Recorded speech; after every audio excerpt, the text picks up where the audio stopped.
স্টুডেন্টসরা আজকের এই ভিডিওতে আমরা আলোচনা করব অ্যালকিন নিয়ে। তো আগের যে ভিডিওটা ছিল সেই ভিডিওটাতে আমি অ্যালকেনের নোমেনক্লেচার নিয়ে আলোচনা করেছিলাম। তো যারা ভিডিওটা দেখোনি, ভিডিওর লিংক আমি ডেসক্রিপশন বক্সে দিয়ে রাখবো, তোমরা আগে ওটা দেখে নিতে পারো। তো বা এটাকেও আগে দেখতে পারো, এরকম কোনো ব্যাপার নেই। তো এই যে অ্যালকিন সিস্টেম কি জিনিস? অ্যালকিন হচ্ছে অসম্পৃক্ত হাইড্রোকার্বনের মধ্যে পড়বে এবং অ্যালকিন সিস্টেমে একটা ডবল বন্ড থাকবে। ডবল বন্ড বলতে একটা সিগমা বন্ড, একটা পাই বন্ড। তো এবার একটা ডবল বন্ড থাকতে পারে, দুটো ডবল বন্ড থাকতে পারে, তিনটে থাকতে পারে, এরকম বিভিন্ন সংখ্যায় ডবল বন্ড থাকতে পারে। বাট যদি একটা ডবল বন্ডও থেকে থাকে তাহলে সেই একটা ডবল বন্ডের ক্ষেত্রে আমরা কিন্তু সিস্টেমটাকে অ্যালকিন বলবো। তো শুরু করা যাক আমরা অ্যালকিনের নোমেনক্লেচার। তো দেখো, অ্যালকিন নোমেনক্লেচার করতে গেলে পরে তো আমাকে এটা বুঝতে হবে যে সিস্টেমটার মধ্যে কিন্তু যে সবই ডবল বন্ড আছে এরকম কোনো ব্যাপার নেই। সিঙ্গেল বন্ড অবশ্যই থাকবে, কিন্তু সব সিঙ্গেল বন্ড হলে আমি বলেছিলাম ওটা অ্যালকেন সিস্টেমে পড়বে। যেহেতু এক্ষেত্রে একটা ডবল বন্ডও আছে সেই জন্য সিস্টেমটা অ্যালকিন সিস্টেমে পড়ে যাবে। তো রুল আমরা আগেই বলেছি, তো রুল যেগুলো আছে ওটা কিছু কমন রুল এখানেও খাটবে। তো অ্যালকিনের ক্ষেত্রে যে জায়গাটা পার্থক্য অ্যালকেন বা অন্যান্য যৌগের থেকে, সেটাতে আমি যখন নোমেনক্লেচারটা করব সেখানেই চলে আসবো। তো দেখো যে এই যে যেটা তোমরা যৌগটা দেখতে পাচ্ছ, এই যৌগটারই আমি নোমেনক্লেচারটা করব। তো এই যে যৌগটা তোমরা দেখতে পাচ্ছ, এই যৌগের ক্ষেত্রে আমি দেখো একটাই ডবল বন্ড আছে। তো প্রথম আমাকে যে জিনিসটা করতে হবে যে দীর্ঘ শৃঙ্খলটা বার করতে হবে, এটা সবার ক্ষেত্রে প্রয়োজনীয়। তো দীর্ঘ শৃঙ্খলটা দেখো আমি তোমাদেরকে এখানে দেখিয়ে দিচ্ছি যে দীর্ঘ শৃঙ্খলটা যেটা রয়েছে, যে নাম্বারিং করে করে আমি দেখিয়ে দিচ্ছি যে দীর্ঘ শৃঙ্খল কোনটা, এবং তোমাদের সুবিধার জন্য আমি দীর্ঘ শৃঙ্খলটাকে একটা দাগ দিয়েও বুঝিয়ে দিচ্ছি। তো দেখো এই যে দাগ দিয়ে ব্যাপারটাকে আমি বুঝিয়ে দিলাম, এটাই হচ্ছে তোমাদের দীর্ঘ শৃঙ্খল। তো এইবার শৃঙ্খল বের করার পর দেখো শৃঙ্খলে একটা ডাবল বন্ড তোমরা দেখতেই পাচ্ছ, সুতরাং এটা অ্যালকিন সিস্টেমের আন্ডারে পড়েছে। তো এইবার এই যে আমি নাম্বারিংটা করব, নাম্বারিংটা করার সময় কিন্তু আমাকে এটা মাথায় রাখতে হবে যে এই যে ডবল বন্ড যেটা তুমি দেখতে পাচ্ছ, এই ডবল বন্ডটাই পড়বে মিনিমাম নাম্বারে। তো আমি সেই দিক থেকেই বা সেই প্রান্ত থেকেই আমি নাম্বারিংটা করব। তো দেখো নাম্বারিংটা আমি করে দিচ্ছি। তো এই যে নাম্বারিংটা যেটা তোমরা দেখতে পাচ্ছ, এই নাম্বারিংটাই হবে এই কারণে, কারণ দেখো যদি আমি উল্টো দিক থেকে নাম্বারিংটা করতাম, মানে এই প্রান্ত থেকে যদি নাম্বারিং করতাম, আমি নাম্বারিংটা করেছি কিভাবে, এই যে এই প্রান্ত বরাবর। এবার দেখো এই যে প্রান্ত বরাবর নাম্বারিং করলে, যেহেতু অ্যালকিন দুটো সিস্টেম দিয়ে তৈরি, মানে দুটো কার্বন দিয়ে তৈরি, তো দুটো কার্বনেই নাম্বার করবে। তো আমি নোমেনক্লেচার রুলে বলেছিলাম যে অ্যালকিনের ক্ষেত্রে বা ডবল বন্ড যেটা আছে, ডবল বন্ডের ক্ষেত্রে যে কার্বনটা মিনিমাম নাম্বার পাবে, মানে সর্বনিম্ন নাম্বার প্রাপ্ত হবে, সেই নাম্বারটাই কিন্তু ডবল বন্ড বা অ্যালকিনের পজিশন বা অ্যালকিনের লোক্যান্ট তোমরা যেটা বলতে পারো। তো এখানে দেখো যদি আমি এই প্রান্ত থেকে নাম্বারিং করতাম, নাম্বারিংটা আমি তোমাদেরকে করেই দেখাচ্ছি, যে এই নাম্বারিংটা খেয়াল করো। এই নাম্বারিং এ করলে পরে যে লোক্যান্টটা পড়ছে ডাবল বন্ডের, সেটা তোমরা মনে রাখো। দেখো লোক্যান্টটা কততে পড়বে সেটা তোমরা দেখতেই পাচ্ছ। এবং যদি আমি যেটা আগে করেছিলাম সেটাকে আমি আবার করে দেখাচ্ছি, ওটা করলে পরে যেটা পড়বে সেটাও তোমরা ভালো করে খেয়াল করো। দেখো কোন ক্ষেত্রে ডাবল বন্ডটা মিনিমাম নাম্বার পাচ্ছে, দেখে বুঝতেই পারছো যে এই যেটা আমি করেছি এটার ক্ষেত্রে। তো যেহেতু এক্ষেত্রে ডাবল বন্ড মিনিমাম নাম্বার প্রাপ্ত হচ্ছে, তাই এই যে ডাবল বন্ডের যে নাম্বারিংটা, এই নাম্বারিংটাই কিন্তু আমি নেব।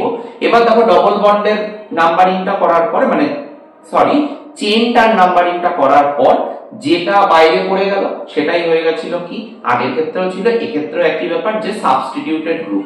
তো দেখো সাবস্টিটিউটেড গ্রুপের নাম আমার প্রেফিক্স হিসাবে আসবে। তো আমি লোক্যান্ট দিয়ে সাবস্টিটিউটেড গ্রুপের নামটা দেখো এইখানে লিখছি। তো এই যে এখান থেকে এই বরাবর এই উঁচু থেকে আমি নামটা দেখিয়ে দেবো। তো দেখো যে এই জায়গায় তোমরা যৌগের নামটা দেখতে পাবে। তো দেখো আমি এই যে এইখানে তোমরা প্রথমের ক্ষেত্রে কি আসবে, প্রথম আসবে যে লোক্যান্ট দিয়ে তার যে সাবস্টিটিউট গ্রুপটা রয়েছে। নেক্সট যদি সাবস্টিটিউট গ্রুপ না থাকে, দেখো এখানে একটাই সাবস্টিটিউট গ্রুপ রয়েছে, তাই আমি একটাই লিখেছি লোক্যান্ট দিয়ে। আর যেহেতু অন্য আর কোনো সাবস্টিটিউট গ্রুপ নেই, এবার আমি চলে যাব মেন নামে। তো মেন নাম মানে যে এই যে কার্বন শৃঙ্খল, দীর্ঘ শৃঙ্খলে যতগুলো কার্বন পেয়েছিল তার জন্য একটা নাম আসবে। দেখো যে নামটা এসছে সেটা তোমরা দেখতেই পাচ্ছ। তারপরে আসবে লোক্যান্ট, লোক্যান্ট দেওয়ার পর তারপর কিন্তু আসবে আমার ইন, যেহেতু এখানে ডবল বন্ড রয়েছে তাই এখানে আর এন আসবে না, এখানে চলে আসবে ইন। তাহলে দেখো তোমরা নামটা এই জায়গাটায় নামটা তোমরা দেখতেই পাচ্ছ, এই যৌগটার সঙ্গে এই নামটা যেটা দেখতে পাচ্ছ এটা মিলিয়ে দেখে নাও যে জিনিসটা তোমরা বুঝতে পারলে কি পারলে না।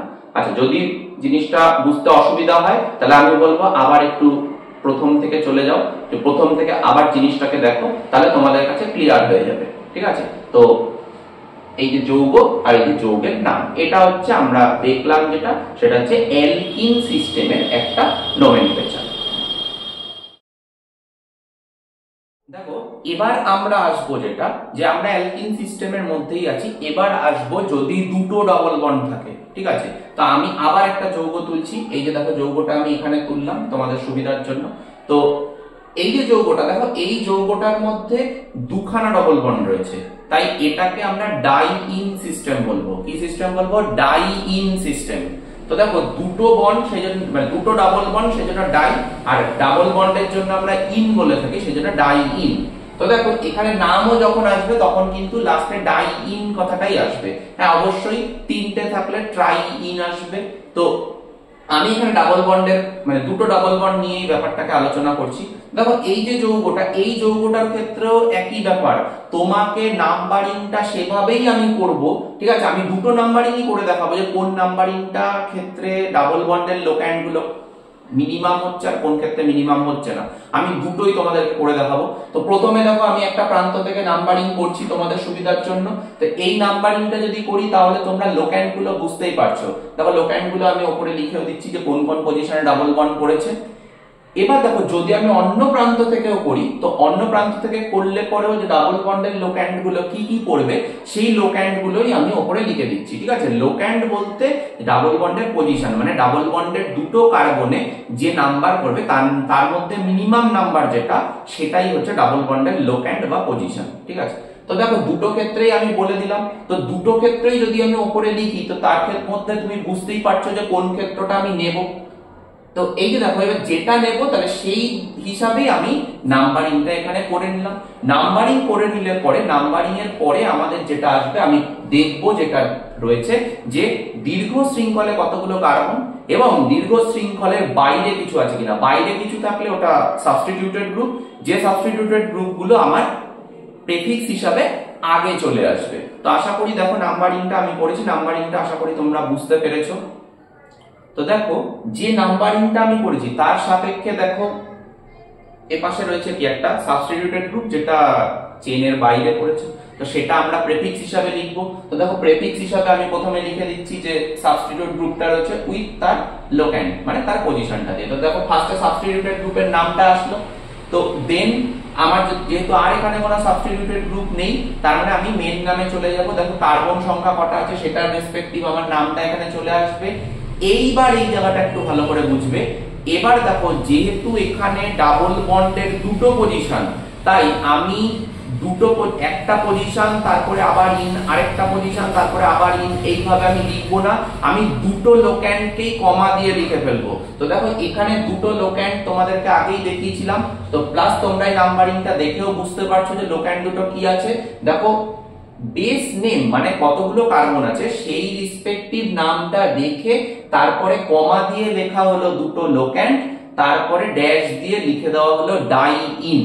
কারণ আমার যেহেতু এখানে দুটো ইন সিস্টেম আছে তাই আমি লোক্যান্ড ইন এরকম ভাবে লিখবো না, আই মিন 2 ইন 3 ইন এভাবে লিখবো না, লিখবো 2,3 ডাই ইন।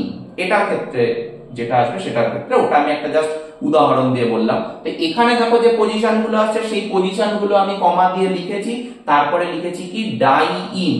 তো এই হচ্ছে আমাদের ডাইন সিস্টেম যদি থাকে তাহলে আমরা নোমেনক্লেচার কিভাবে করব আমি একটা উদাহরণ দিয়ে বোঝালাম। এই যে তোমাদের যৌগ আর তার সঙ্গে যৌগের উপরে নামটা, তোমরা নামটা দেখে নাও, যৌগের সাথে মিলিয়ে ব্যাপারটা বুঝতে পেরেছো কিনা। আবারও একই কথাই বলবো, যদি অসুবিধা হয় একটু আগে গিয়ে আগের থেকে আবার ভিডিওটাকে দেখতে পারো, তো হয়তো তোমাদের কাছে ব্যাপারটা ক্লিয়ার হয়ে যাবে।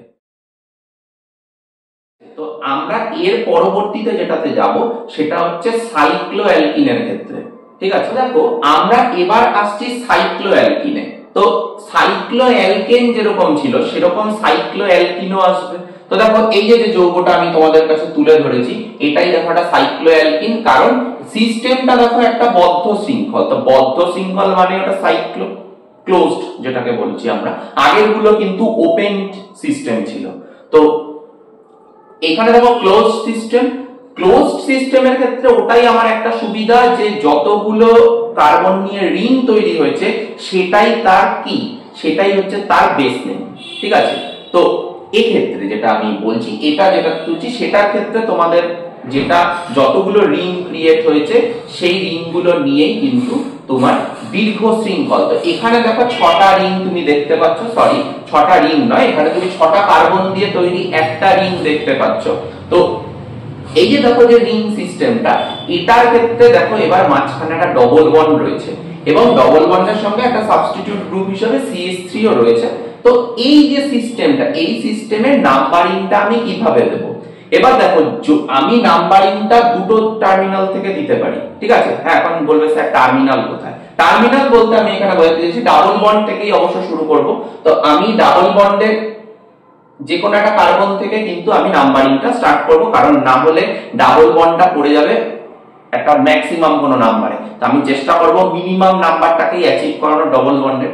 দেখো যদি আমি এইভাবে নাম্বারিংটা করি তাহলে সাবস্টিটিউট গ্রুপটা কিন্তু অনেক বেশি নাম্বার বা বেশি পজিশনে পড়ে যাচ্ছে, কিন্তু ডাবল বন্ড হয়তো একই করছে, কিন্তু ঘুরিয়ে যদি আমি নাম্বারিং এইভাবে করি তাহলে দেখো আমার যে সাবস্টিটিউট গ্রুপটা সেটা অনেক বেশি পজিশনে পড়ে যাচ্ছে।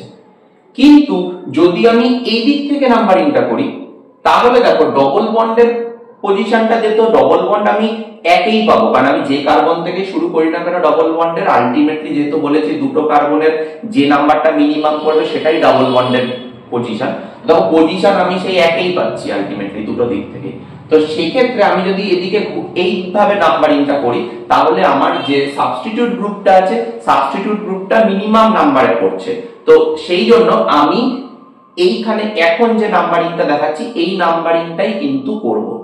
দেখো নাম্বারিং হয়ে গেলে পরে আমাদের অনেকটাই কাজ হয়ে যাবে। দেন আমরা চলে আসবো প্রেফিক্সে। দেখো প্রেফিক্সে এখানে মিথাইল রয়েছে, তাই মিথাইলের পজিশন দিয়ে আমি প্রেফিক্সটা লিখে দিলাম। তারপরে যেহেতু দেখো 6টা কার্বন রয়েছে তাই হেক্স, আর 1 নম্বর পজিশনে ইন রয়েছে তাই হেক্স 1 ইন আসবে, কিন্তু যেহেতু এটা সাইক্লো কম্পাউন্ড তাই হেক্সের আগে আমি সাইক্লো কথাটাকে জুড়ে দেবো, যেরকম অ্যালকেনের ক্ষেত্রেও আমি লিখেছিলাম। তো দেখো এখানে নামটা তাহলে হয়ে গেল কি, দেখো প্রথমে লোক্যান্ড দিয়ে সাবস্টিটিউট গ্রুপটা আসলো, তারপরে বেস নামটা আসলো, বেস নামের আগে চলে আসলো সাইক্লো ব্যাপারটা, তো সাইক্লো বেস নেম, তারপরে লোক্যান্ড দিয়ে চলে আসলো ইন। তো দেখো এই যে যৌগটার সঙ্গে এই যে উপরে আমি লিখে দিয়েছি নামটা, তোমরা মিলিয়ে দেখে নিতে পারো। যদি বুঝতে অসুবিধা হয় বা আরেকবার বোঝার জন্য তোমরা জিনিসটাকে আবার একটু আগের থেকে ভিডিওটা দেখতে পারো এই অংশটা, তাহলে তোমাদের কাছে ব্যাপারটা ক্লিয়ার হয়ে যাবে। তো দেখো আমি কিছু যৌগের নামকরণ এখানে আমি বললাম, আমি কিছু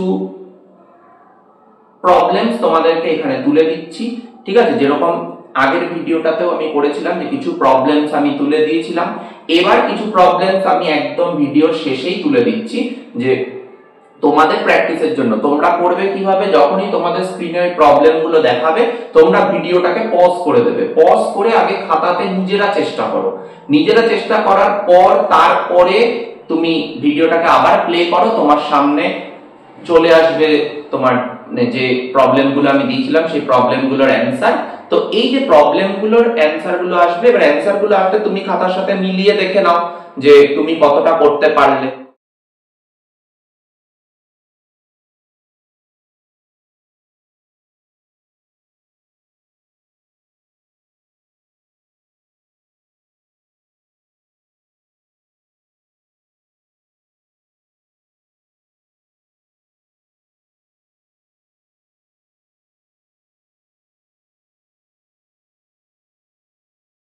আশা করি যে ভিডিওটা তোমাদের জন্য আমি বানিয়েছি সেটা তোমাদের কাছে হেল্পফুল হবে। তো আজকে আমরা মেইনলি অ্যালকিন নিয়ে আলোচনা করলাম। তো দেখা হবে নেক্সট কোনো ভিডিওতে অন্য এক প্রকারের যৌগ নিয়ে। আজকের মতো ভিডিও এখানেই শেষ করছি।